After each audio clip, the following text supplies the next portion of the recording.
if there's anybody having second doubts or anything, just attempt whatever it is that you are thinking about doing, just to see if you like it.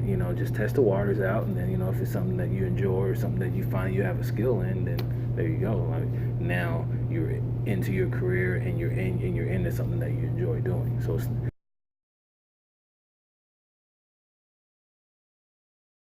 What's up, world? Welcome to another episode of Grind Towards Success. This is the 58th episode. I'm your host, Ali Zakka, and we have another interview. Today I'm with Coach Mike Franklin. He is a former athlete, a former football player for Northwest Missouri State in Mo Valley. He's also a defensive back. He is the offensive coordinator for Sedalia High School. He's a guy who tries to drive the kids to go after their goals and dreams. Is somebody who also goes after his goals and dreams himself.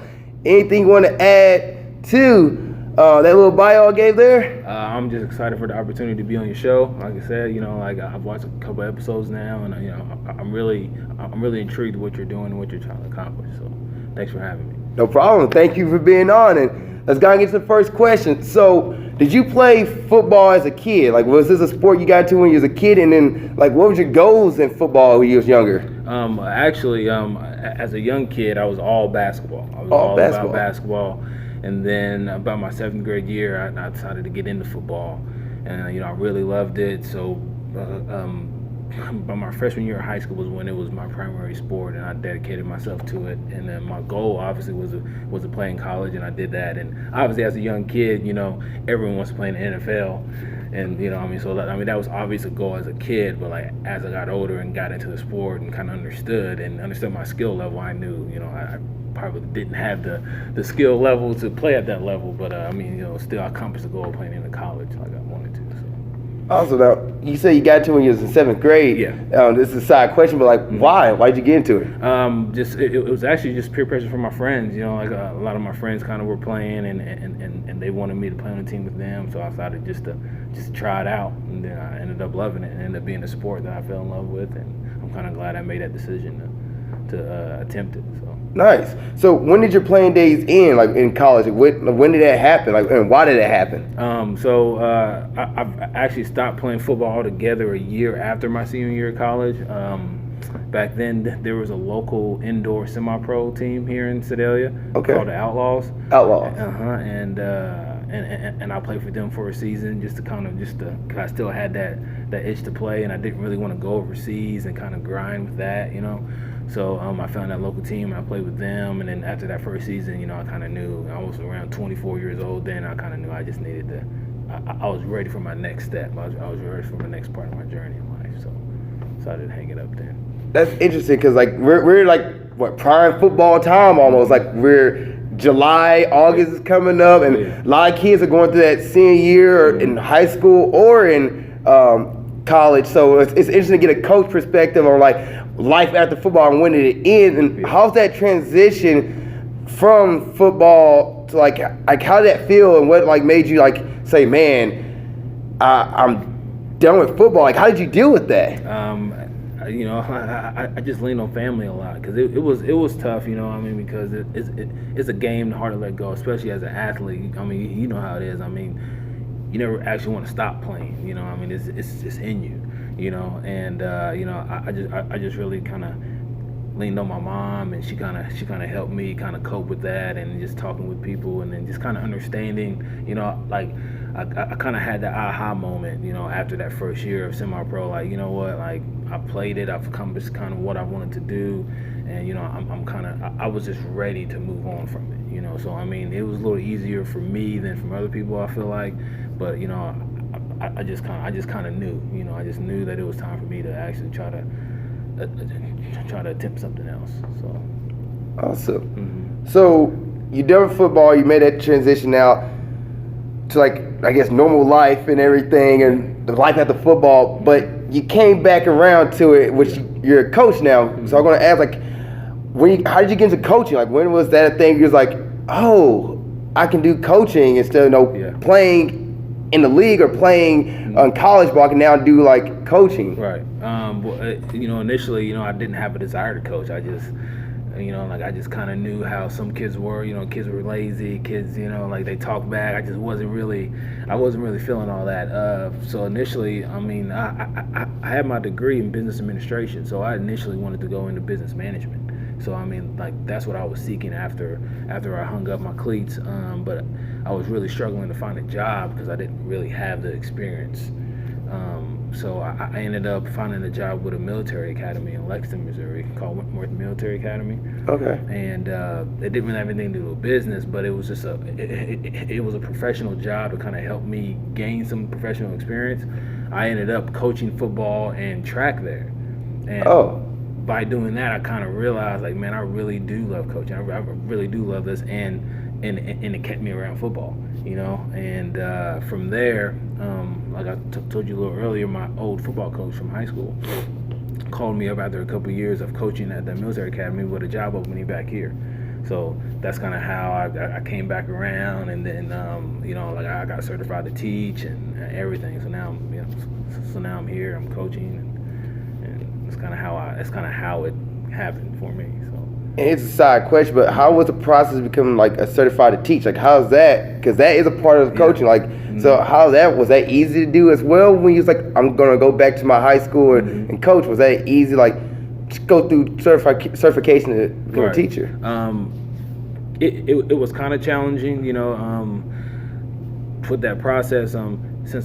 Since I already had my degree, I had to take 2 years of educational courses, of certain educational courses to get certified, and then I had to test into whatever subject I wanted to teach. Well, since I had a business background from college, I decided to go into teaching business in school. So I had to take 18 credits of educational courses, and then I had to take a business test, a business educational test in order to teach a business course. So I mean, it was a 2-year process that luckily I was doing in-school suspension my first 2 years here. So I was just, you know, dealing with the bad kids. So I was able to do my homework and everything during class time, you know, and so I was able to get it done in those 2 years time. And now I'm certified, and now I'm a 10-year teacher here now. Nice, congrats. Yeah, definitely. So it's been a long process, but you know, I mean, I loved it. I mean, this is what I meant to do. This is what I love to do. So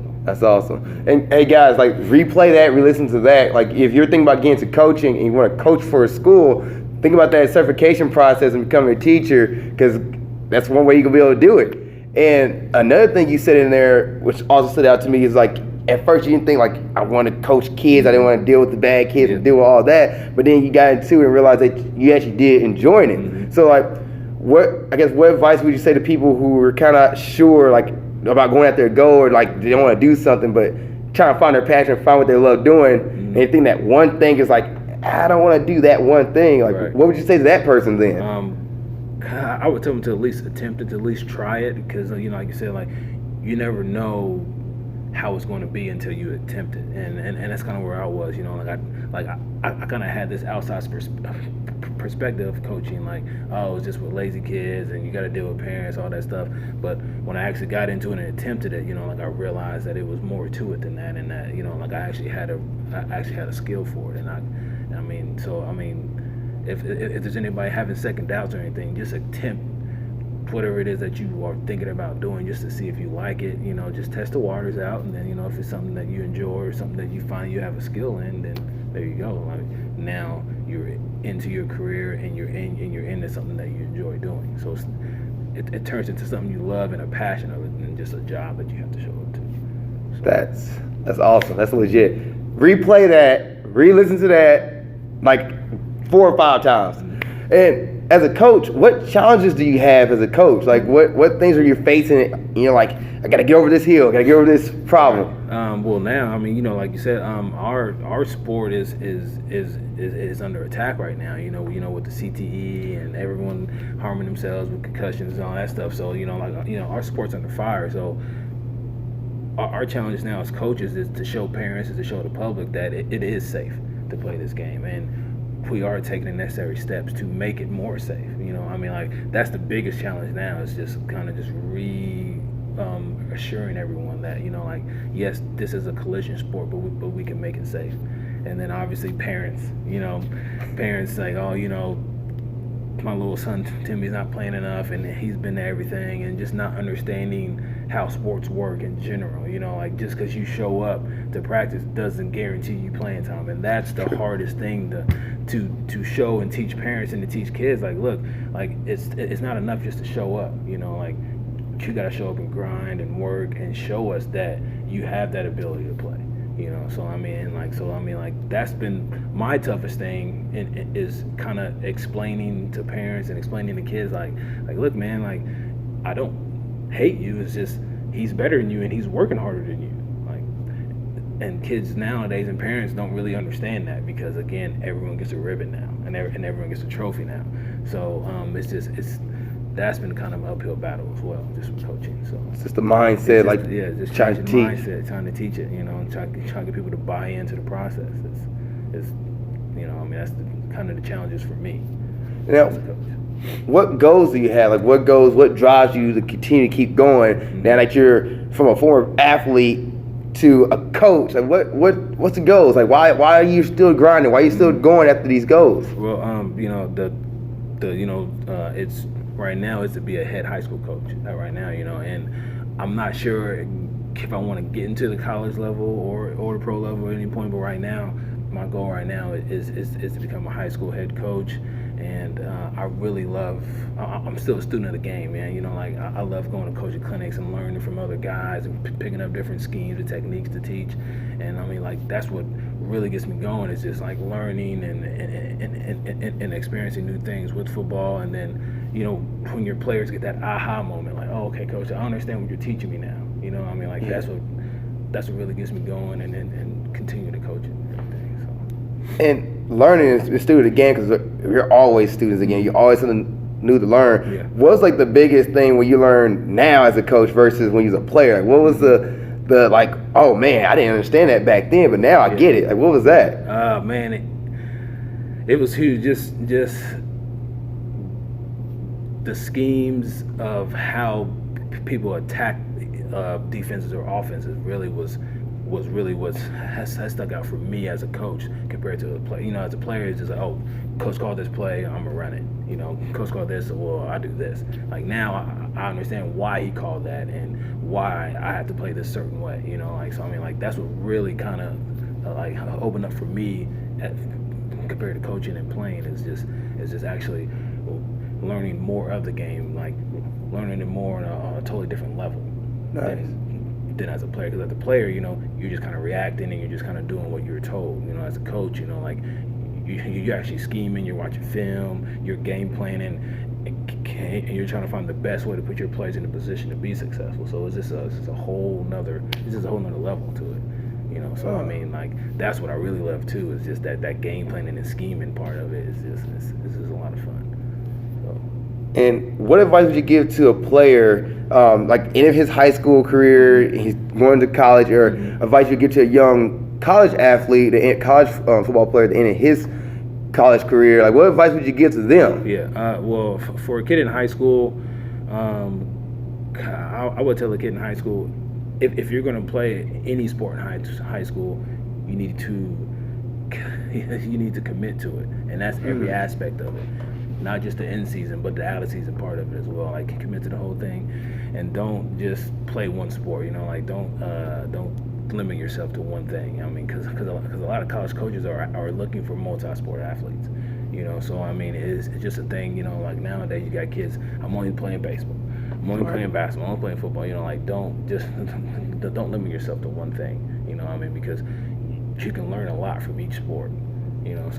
That's one thing I would give a high school kid. For a college kid, playing athletics in college is a full-time job, man. It's full-time. It really is. It's year-round. So, you really got to find your routine and stick to it. You really got to find that balance between school, social life, and sports. If you find that routine that works for you, man, stick with it. Don't deviate from it, and you'll find that success you want in college. If not, then you're going to struggle a little bit, I feel like, because it's like you said, like it takes up a lot of your time. So you got to find that time to do your schoolwork. You got to find that time to hang out with your friends and all that. So you just got to find that routine and stick with it in college. So that's the advice I'd give anybody. Thanks, Mike. Appreciate that. Before I get to the last question, I want to say thank you for coming on to this episode. Yep. I really appreciate it. Go back, guys, and listen to his advice. He dropped some really good, solid knowledge there, especially you young football players and you young athletes who are listening and thinking about like playing sports in high school, playing sports in college, and kind of like the person who's towards the end of their journey of sports and not sure what's next. Go back and listen to this episode. Thank you again for coming on. I really appreciate it. Thanks for having me. No problem. And the last question, how do you define success? For me, it's accomplishing and maintaining the goals you set for yourself. The maintaining part is key to it. You know, like you can't just set a goal and then accomplish it and then just say, okay, I'm satisfied. Like you got to maintain it and you got to strive to continue to grow from that. You know, so I mean. So it's not about having money and about having cars and big houses. It's really what you set for yourself, and going out and achieving what you set for yourself is success to me. So awesome. Yeah. Thanks again, Mike. Appreciate it. Thank you guys for watching this episode of Grind Towards Success. See you guys next time, and keep being awesome. Thank you guys for watching this episode. I really appreciate it. Please like, comment in the comment section below, and please subscribe for more episodes of Grind Towards Success, movie breakdowns, or whatever it is you're watching on my channel. I have different stuff from interviews to other movie reviews to wrestling reviews. If you're a wrestling fan, please subscribe if you want to see all that and see what's going on. Also, you can follow me on Snapchat here, follow me on Instagram there to see what I'm doing in my personal life as well as my business and Ninja Warrior. And lastly, you can watch the last episode of Grind Towards Success here, and you can watch the last episode of movie breakdowns there. Thank you guys once again. I really appreciate it. See you next time. Keep being awesome.